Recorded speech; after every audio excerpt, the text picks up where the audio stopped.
Hey, everybody. Welcome into the back room. I'm Andy Ostroy. I'm not going to say, I'm going to play hardball with China. I'm going to play hardball with you, President Xi. No. We're going to be very nice. They're going to be very nice. And we'll see what happens. But ultimately, they have to make a deal. 145% is very high, and it won't be that high. It's not going to be that high. It'll come down substantially, but it won't be zero.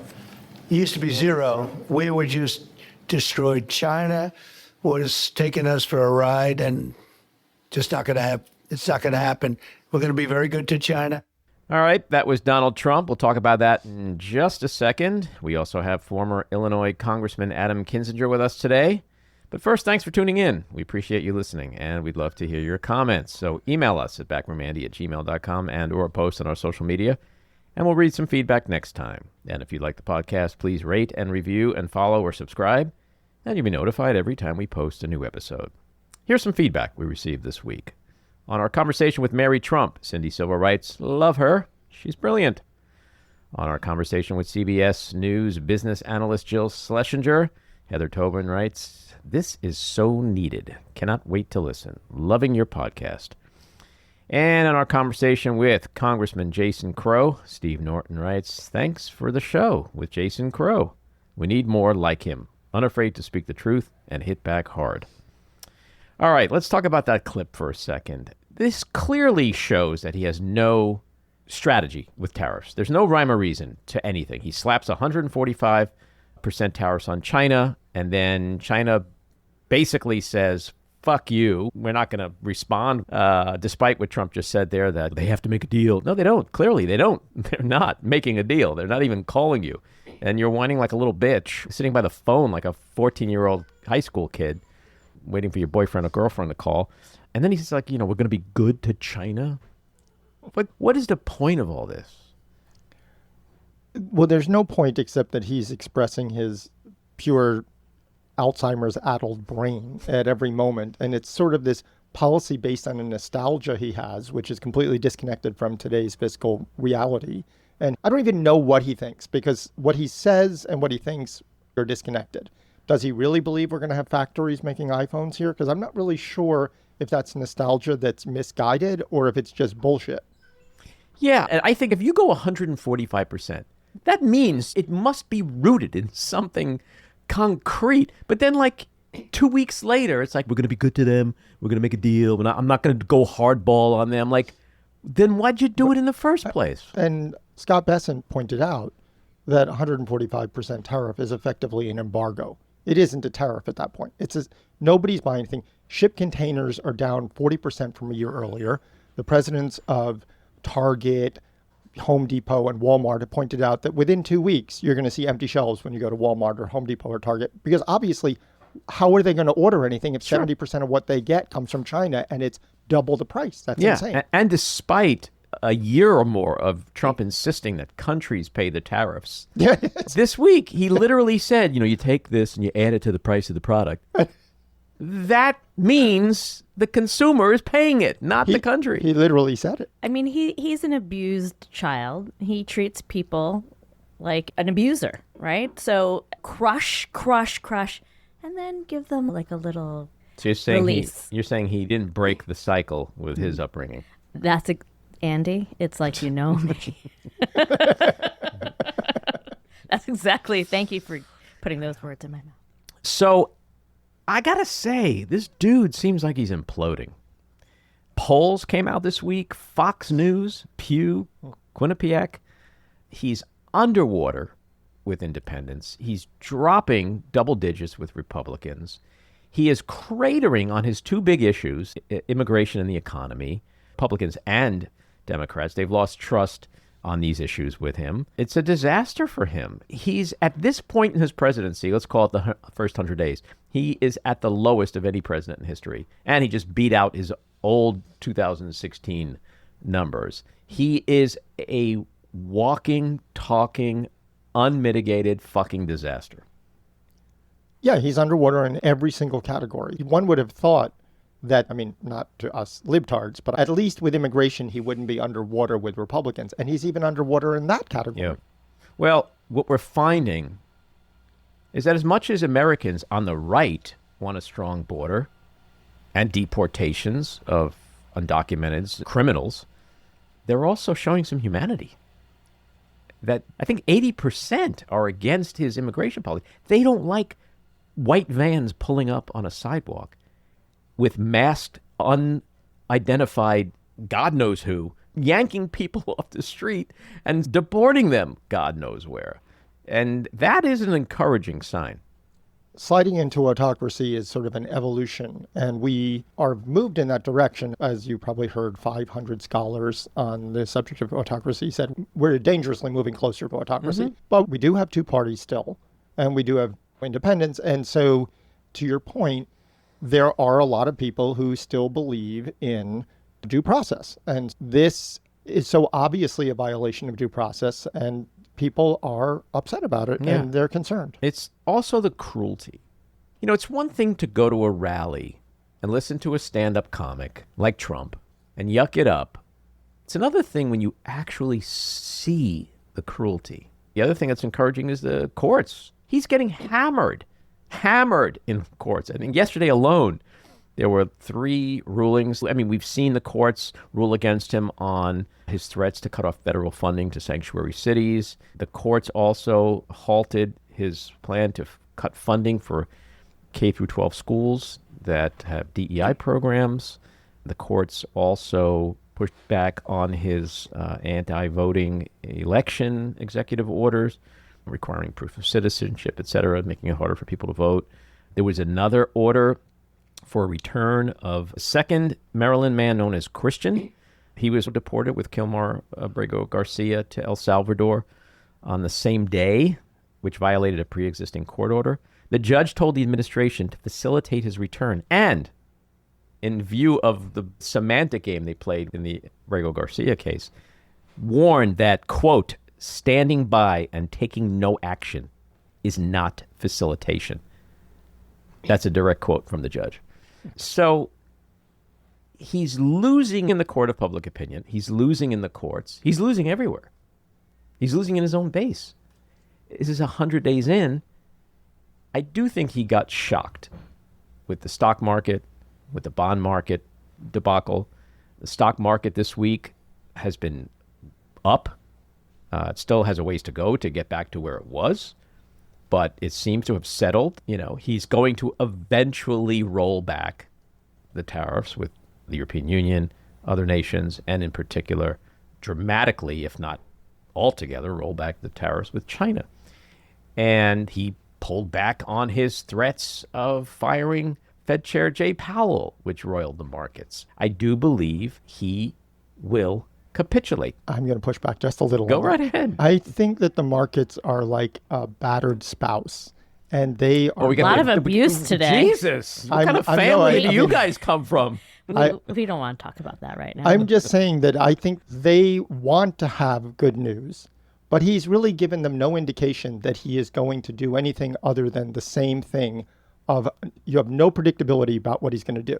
So I would expect the markets to go tremendously down, tremendously up a little, down a little. They have no idea. And even what he said is that he would leave China with 50% tariffs last week. So we don't know what he's going to do. And the markets are just looking at, they might as well be turning a magic 8-ball if they listen to him. That is true on some level. I do agree that with him, it's a fool's errand to assume that you won't get the worst. I do believe, though, given his penchant for loving the stock market, his identity, which has always been inextricably tied to the stock market, the fact that everyone around him is super duper wealthy and all they give a flying fuck about is money, I do think when it comes to money, he got a bit of a message and he's scared. I think Wall Street has gotten to that place where, like, it's not going to be straight up appreciation in this market. But if I'm buying at these depressed levels, I'm going to make money because 6 months from now, a year from now, when all this tariff shit is behind us, the market will have roared back. And so I don't think they're playing the daily game anymore. I think they're playing a quarterly, if not annual game. And that's a huge shift. I mean, that's true. I think that was his hard stop if we're talking about abuse. But I do think that we haven't even discussed market manipulation and graft. I think there's a lot going on here besides people just riding it out and it's going to be bumpy and it's a roller coaster. I mean, there's a tremendous amount of graft going on. If you know that people are clued in a little bit early that it's going to be a better day or a better week. And you know what? The public hates that shit. Hates it. But look, the markets are a symbol of the economy. When the markets do well, it's hard to say the economy is not doing well because of what it's attached to. Markets do well because corporations, retailers, everybody's feeling good. Consumer confidence is up. People are spending money. Stocks go up. Stocks go down. That's also an indication of what the sentiment is with the economy. There are people that have been in his ear, I guarantee it, for the last several weeks, saying things like, get the fuck rid of Musk, lay the fuck off Jay Powell, reverse these tariffs, and sir, they will love you.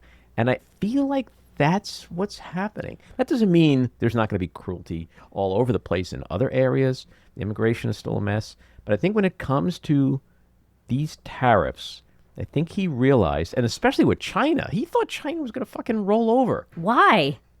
In what world does he live in? Because he's a sociopath. It doesn't make any sense. And she is like, fuck off. He has not done anything with the tariffs since days ago when supposedly this was going to be relieved.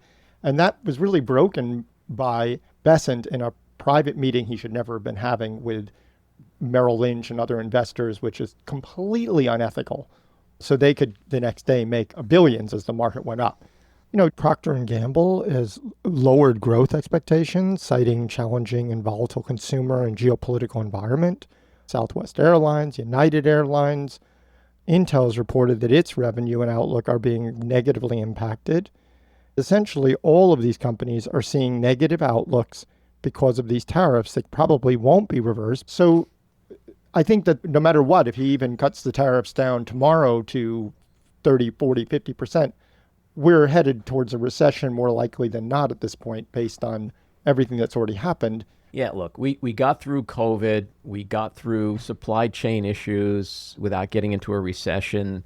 We had high inflation without getting into a recession. We got through COVID without going to a recession because the government gave people hundreds of billions of dollars to spend. They're not going to do that this time. My point is, economies move slowly. We're not going to go into recession because of a few months of tariff bullshit, especially if the markets and most of corporate America truly believe on a long-term basis this problem won't be around much longer.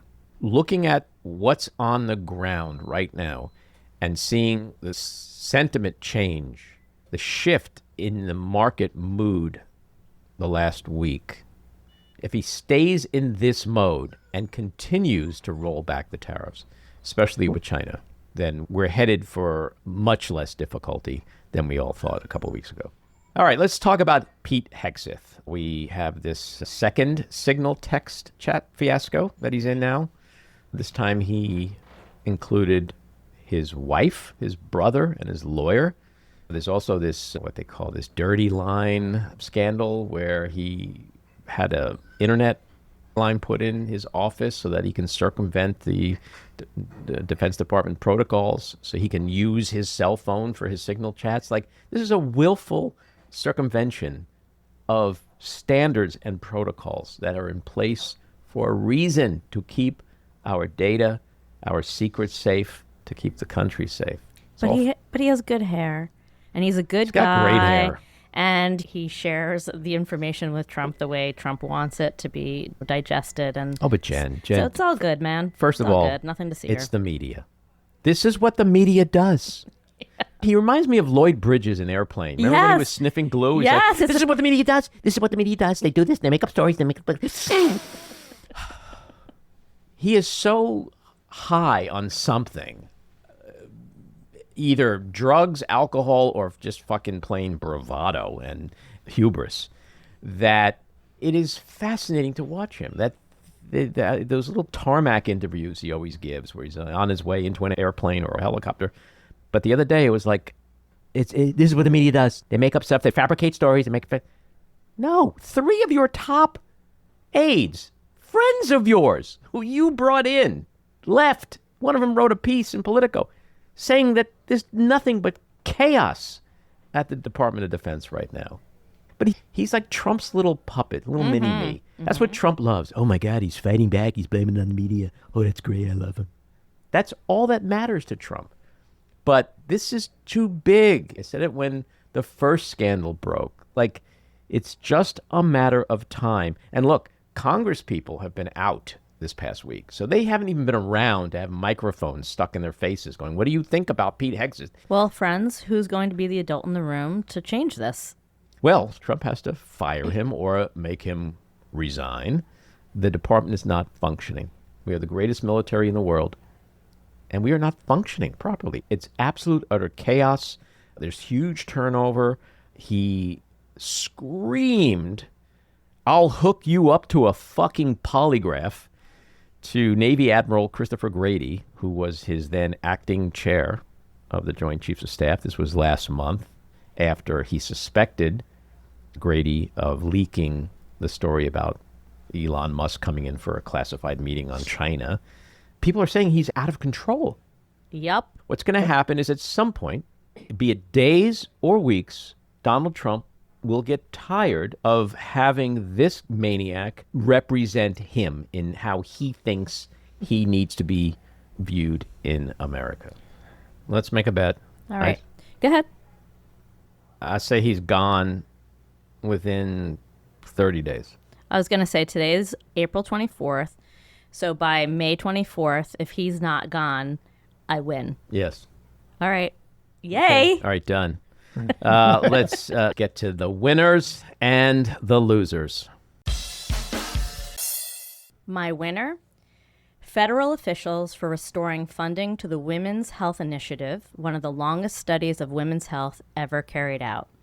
My loser, Trump, by proposing a peace treaty that favors Russia over Ukraine, and as Europeans have suggested, casting Ukraine aside to normalize relations with Russia. My loser, I'm just going to go with Elon Musk because he practically cried on the Tesla earnings call, blaming all of his troubles on paid activists. A clear winner for me is China. They've completely played Trump.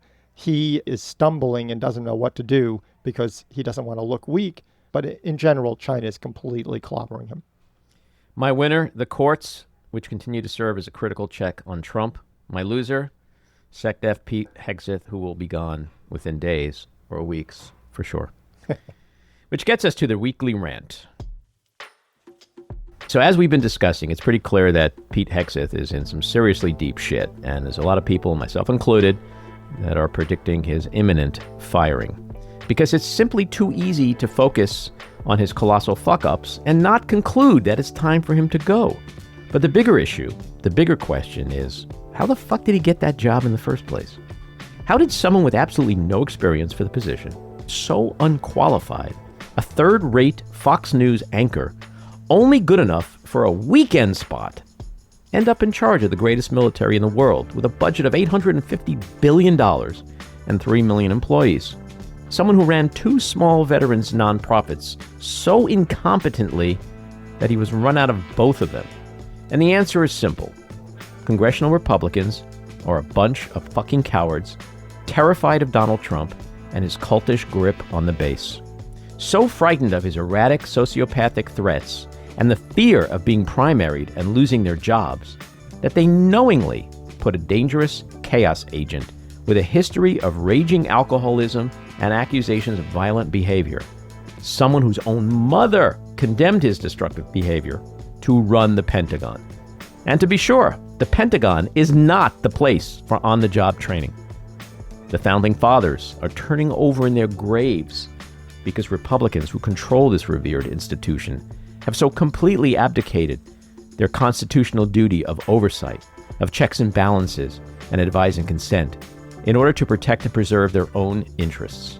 And in doing so, they have allowed an unprecedented assault on our democracy, allowing one ginormously corrupt, convicted felon to consistently violate the law while shattering all norms and boundaries as he attacks institution after institution in his rapacious autocratic quest. They are truly a bunch of pathetic cowards, and dare I say traitors.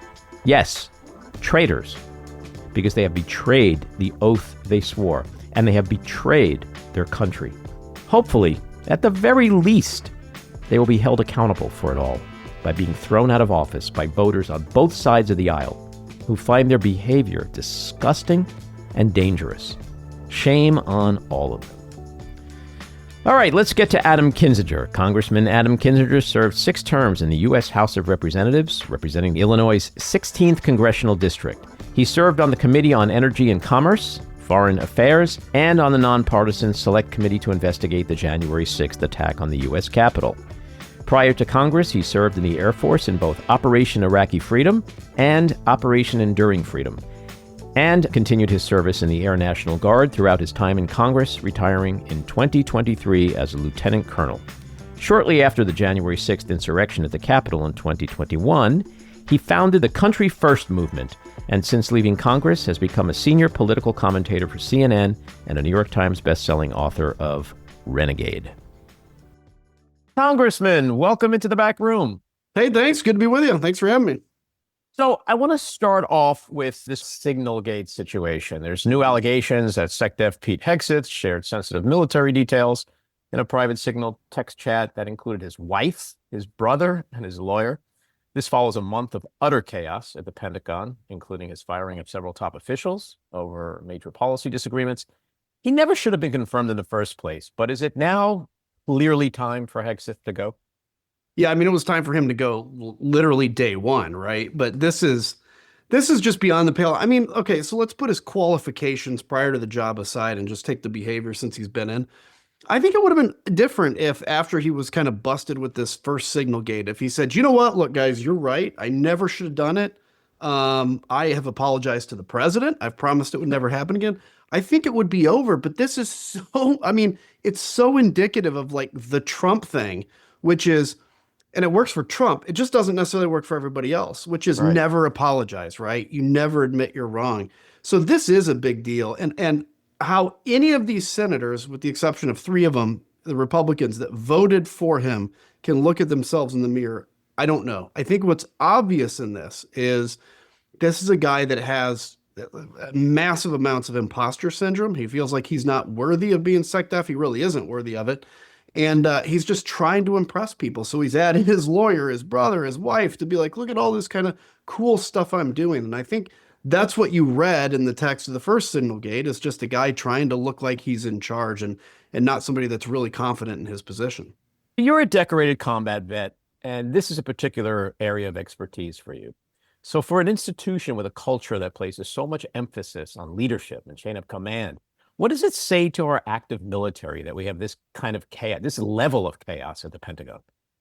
I mean, it shows a slipping of standards, and the irony of it is, you know, Hegseth goes in and the Trump administration wants to make it look like what they're doing is straightening up the military from this whatever shambles we were in, even though, by the way, we were still the most lethal military in the world by far ever in history. And so they go in there with this idea that we're going to straighten this out, warrior mentality, alpha male, this kind of stuff. And it's fallen apart. So I think, look, it depends. It's really a strange dynamic in the military right now. You know, I have friends kind of all over the spectrum on this. There's a lot of folks that are still hardcore Trumpers, and literally nothing Donald Trump could do, and these are people that wear the uniform, would sway them from that. You're also seeing, and I think more in the officer corps, which is interesting because the officer corps used to be predominantly Republican. More in the officer corps, you're seeing people. I mean, I've talked to hardcore, you know, MAGA Republican officers that are like, this is insane.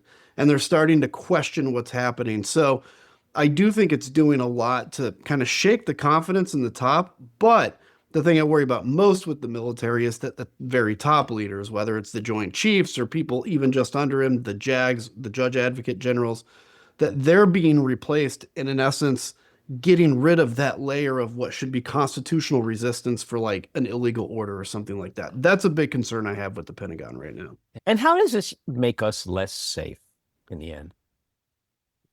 I mean, very simply, because number one, let's look at just the information that came out. Had any of that been picked up, for instance, by the Houthis or by the Russians? Steve Witkoff was in Russia, by the way, when that happened. And we also know that the Russians can exploit Signal because they used it to exploit Ukrainian troops on the battlefield. So there's the actual information, but beyond that, and what's worse, I think actually has a bigger impact than even if that information had gotten out, is that our allies have to trust that information they give us. So their sources and methods, for instance, right? Is this a signals intelligence operation, or is this human intelligence that we got? They have to know that that's going to be protected. And if they're not sure, they simply won't share it. And lastly, you think about it. If you're, for instance, on the ground in Yemen, let's say you're a Yemenis local, okay? And somebody from, a cutout of the CIA or whatever comes and tries to recruit you to, for instance, monitor if this guy's at his girlfriend's house, like what we read about in the Signal chat. You are going to be far less likely to cooperate with the United States of America if you know that the last guy that did that was burned or potentially burned.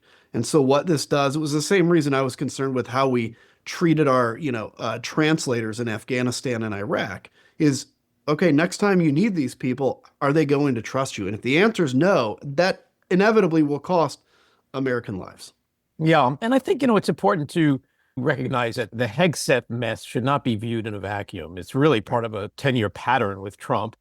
How infuriating is his general disrespect and disdain for the military, as well as the administration's horrible treatment of your fellow vets with regard to the federal spending cuts and the terminations, given that vets comprise a third of the federal workforce?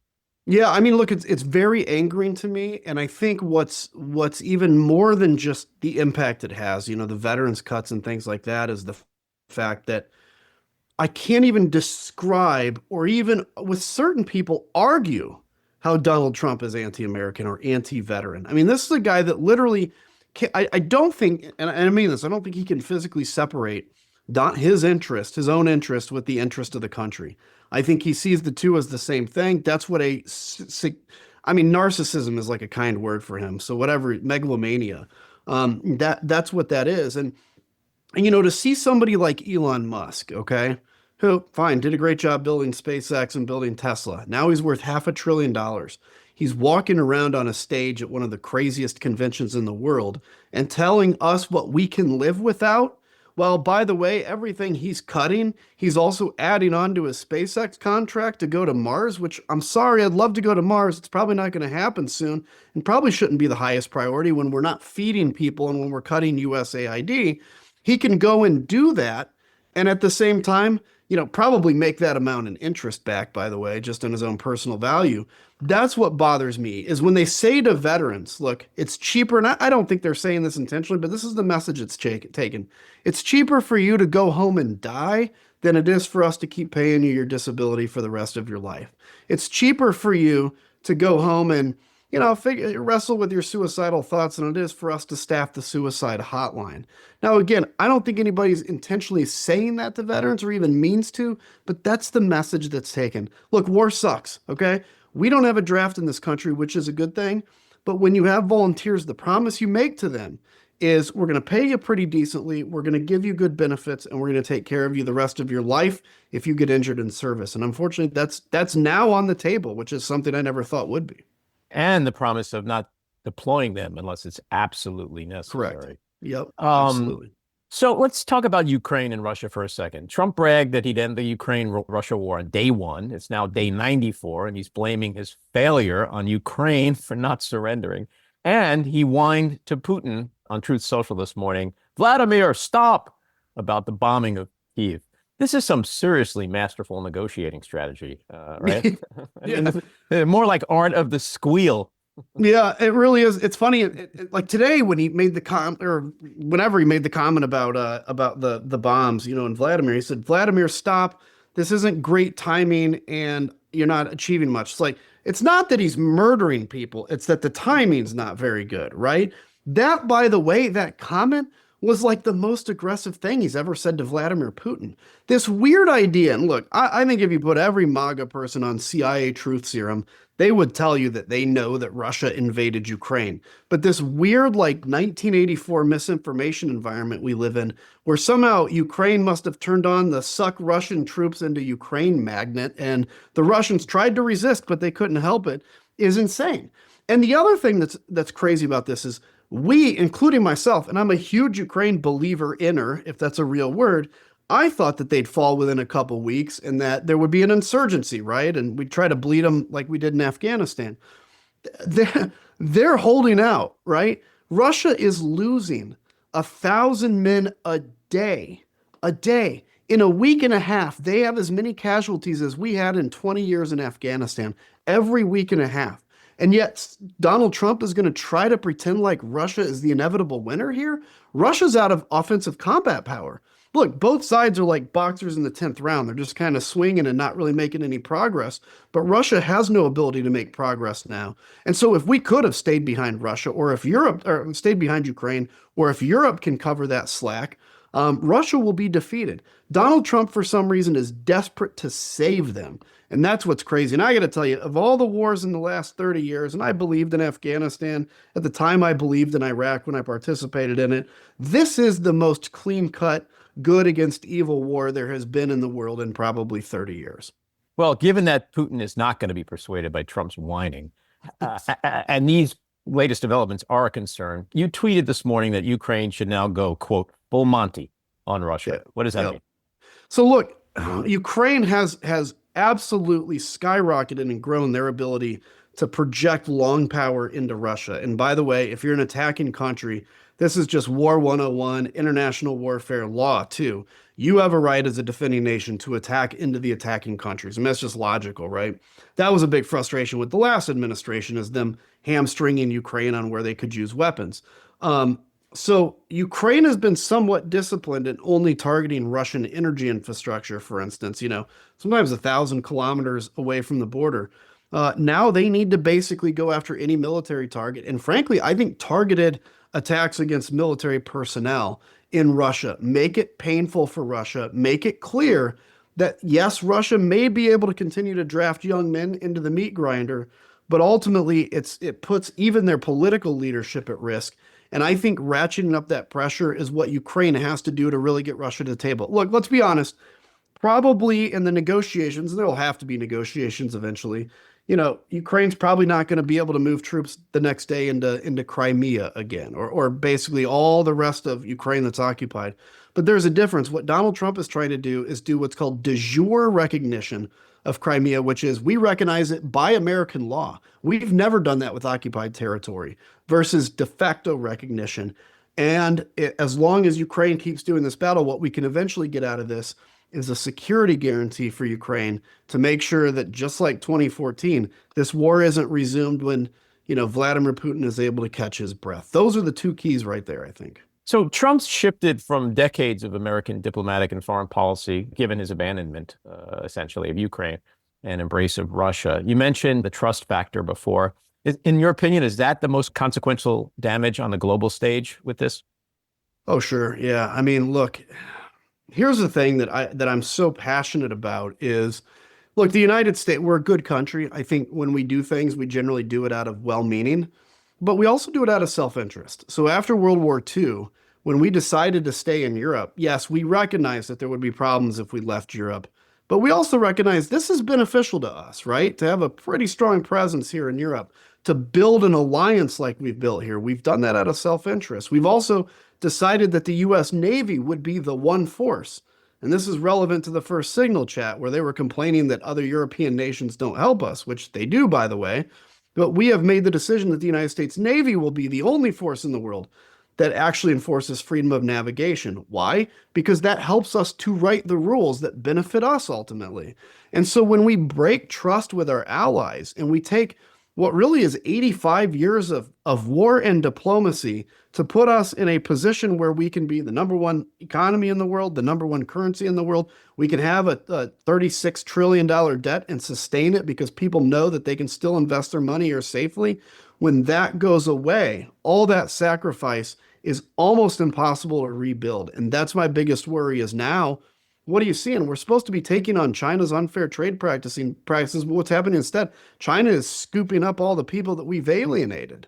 And we've done the opposite of what we intended to do. And that's what happens when you put a guy as president that learned his trade policy in 1985 when the biggest concern was Japanese versus U.S. car export imports, and he hasn't learned a single thing since 1985. That's what happens when you put somebody like that in charge. So 10 years ago, Jeb Bush stood on a debate stage and he said Donald Trump will be a chaos president. I don't think even he understood the magnitude of that statement. Are you surprised at all at the magnitude of the chaos we've experienced these past 3 months from Trump? I don't know if surprised is the right word, but I will say of my worst case scenarios, this is even beyond it. Look, I knew that, look, it's funny because we can look back at the first Trump administration, as crazy as that one, and it seems in comparison to this one, sane. It seemed like the guardrails actually held all up until January 6th. And I guess on January 6th, they held too. This, I mean, there's like 6 things that somebody needs to do, and this isn't my idea. I took it from somebody and I don't know who. But there's like 6 things a dictator needs to do to kind of become an authoritarian. It's everything from, getting rid of the civil service, and making it political. And you go through this list, but the one thing that hasn't fully been done, but probably is a month or 2 away, is a complete ignoring of a decision by, for instance, the Supreme Court. And I think that's a thing that we as Americans have to think about. And those of us that actually support democracy is like, okay, unfortunately, this fight is falling on our generation. And it's going to be our generation or generations that have to make the decision. Are we going to fight? Are we going to flee? Or are we going to acquiesce? Now, if we choose to acquiesce, okay, then, democracy's over. It was great while it lasted. If we flee, I mean, a number of people have fled. I guess I don't blame them. And if we decide to fight, what are those escalating things we can do to resist, up to a point? If they do this, what do we do to escalate? Is it a general strike? Is it taking to the streets every day? But I think the fight is worth it. And I think that's what we as Americans have to be thinking through, because this is the worst case scenario. Yeah, well, this leads to my next question. Your former colleagues in Congress either have forgotten or are just willfully abdicating their constitutional duty as a co-equal branch of government. They can end this all tomorrow. Yeah. They've allowed Trump and Musk and Doge to usurp their authority. Their only priority is loyalty to Trump, not the Constitution. Democrats are in a very small minority, so they're seemingly powerless until they win in 26. Should that scenario occur that you just mentioned, where he just outright disobeys a Supreme Court order, they could impeach and convict and remove him. Given what you see, what you know, what we've experienced so far, do you think they would ever be able to get to that place? No, I don't. I mean, I would have said a couple of years ago, yes. I just don't anymore. I mean, I think Donald Trump could perform, somebody else said this, he could perform abortions on TV in the White House and his base would stay with him, right? Because there's just something about him. And I think, look, something about him or something about them? It's a good question. It's a little of both, but I think he's uniquely cultishly harvested this following, basically all the way back to when he was on, probably even before he was on The Apprentice. He's built this kind of thing, this juggernaut.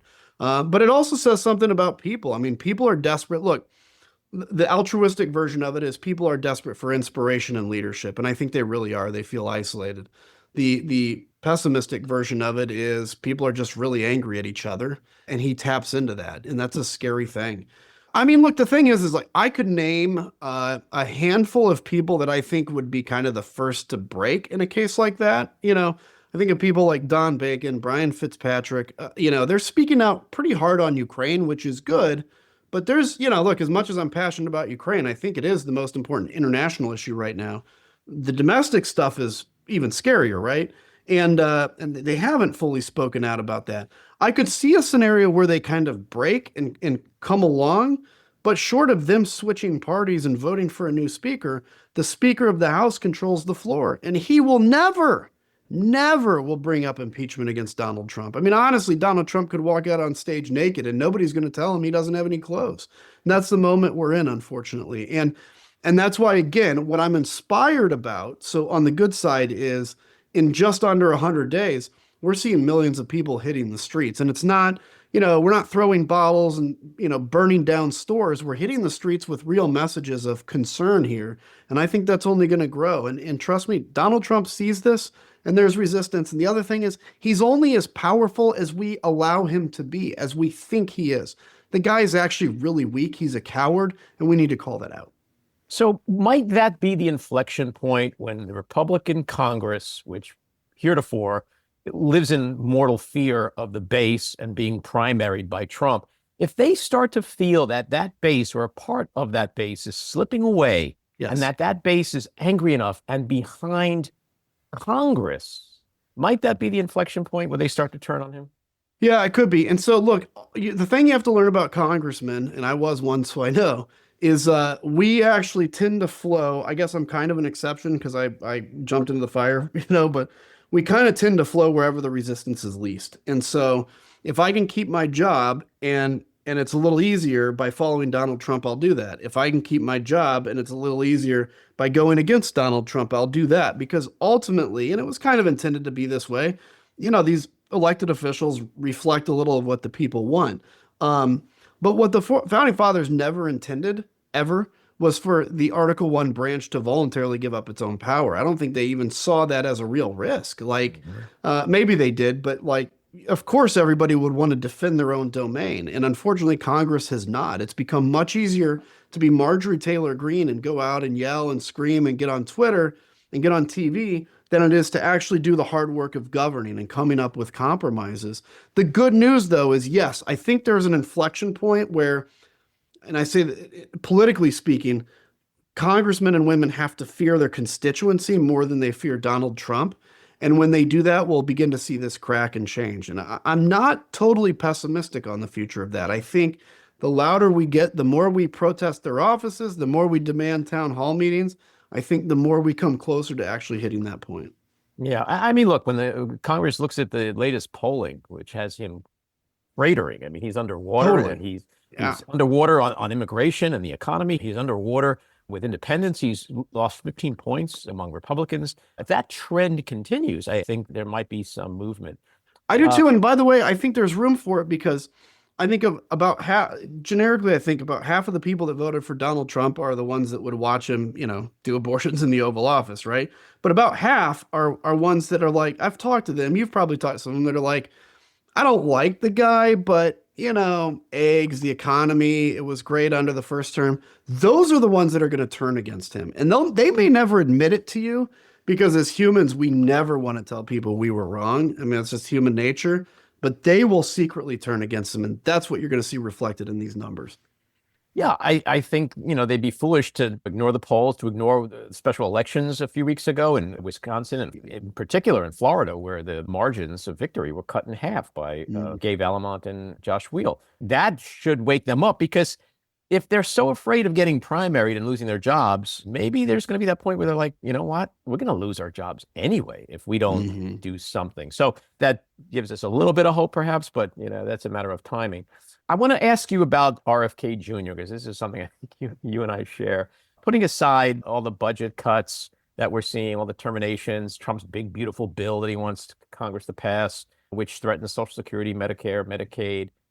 What's happening at HHS and CDC and NIH is a particular grave concern because we're talking about the handling of food and drug safety and fighting infectious diseases and biomedical research for cancer, other deadly diseases. This is devastating. How unfathomable is it that RFK Jr. is in charge of our nation's health? I mean, it's incredibly unfathomable. And he's got, I always say people like this have brainworms. He actually had one, so I guess it's not as funny, but he has, what I worry about with him is that I've come to believe that people actually do follow leaders pretty intensely. And so, if you look at whoever was president of the United States at any time, you can always see that the U.S. kind of social discussion or the way it acts kind of reflects the leader. Think about, under George W. Bush, everybody was very kind of American proud. Under, Barack Obama, it was a lot more progressive as a society. So that tends to be what happens. You put somebody like RFK in, and yes, the budget cuts are terrible. The food inspection cuts are terrible. But what I worry about is they're really damaging people's faith in vaccines. Stuff that we've known since, George Washington vaccinated his troops. We knew that vaccines worked. The idea that an mRNA is destroying people when all that does is send a message to create an antibody that actually works against a virus. And somehow that's the problem that's caused all these heart attacks and not the actual COVID, by the way, which is 80 bajillion times worse.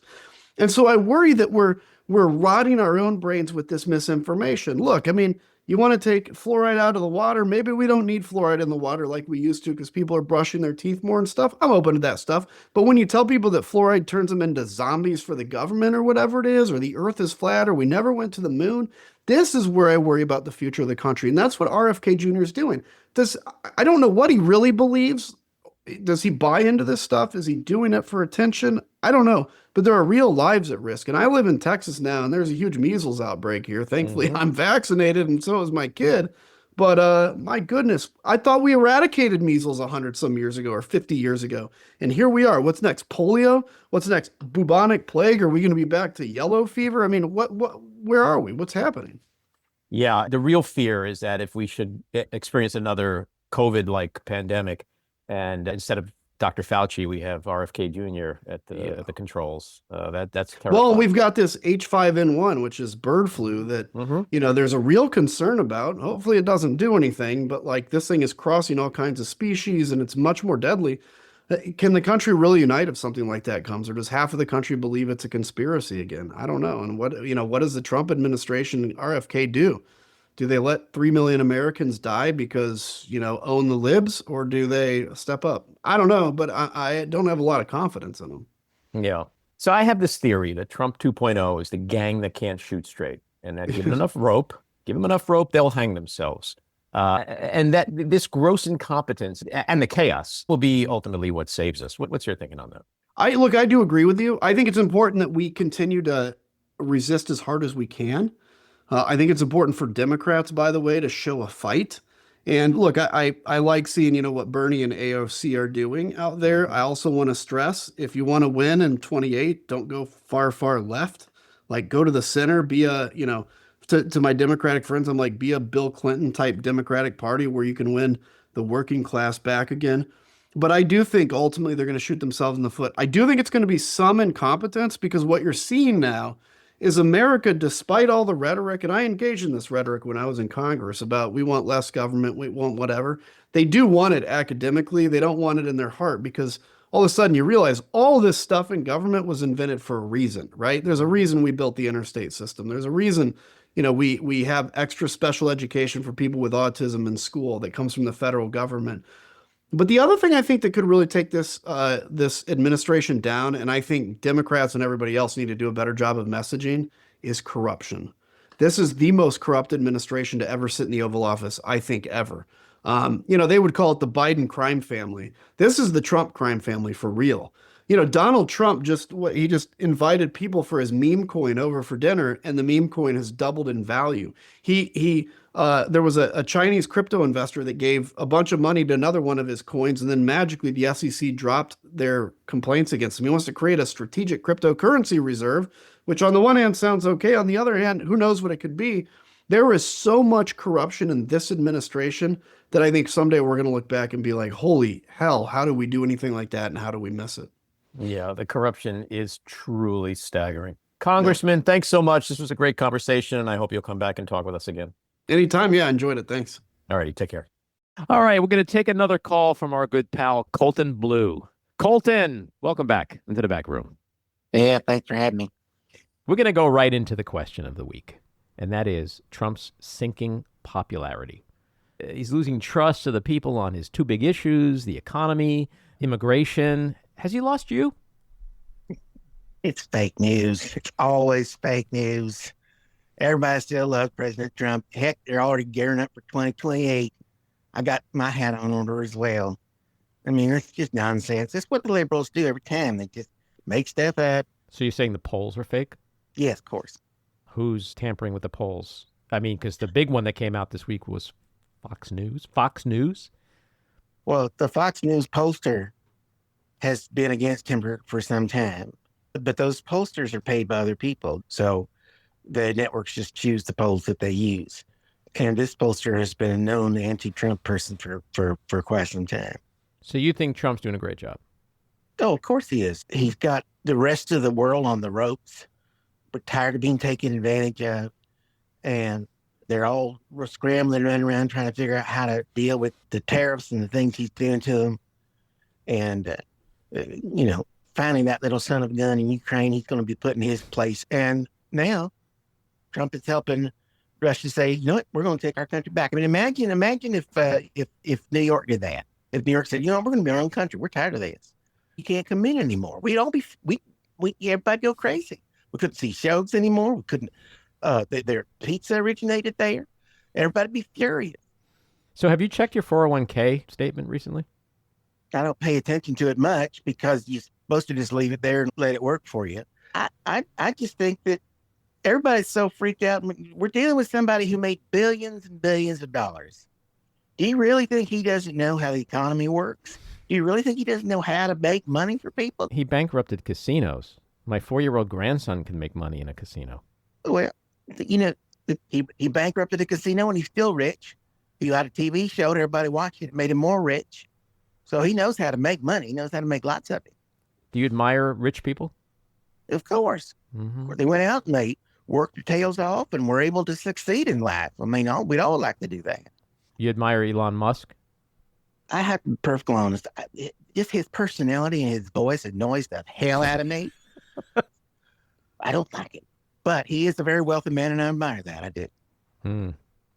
All right. Well, we'll leave it on that note. Colton, thanks for coming on. We'll talk to you again next time. All right. Bye-bye. All right. That was my actor pal, Nathan Dean, out in Los Angeles. We'll chat with Colton and Nathan next time. This episode of The Back Room was edited and produced by me, Andy Ostroy. It was co-edited and co-produced by Maddie Rosenberg and co-produced by Jen Hammoud.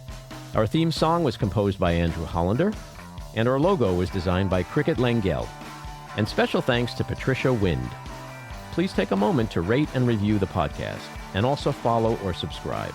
Until next time, keep your eyes on Washington, Hollywood, and your own backyards, and have a great week.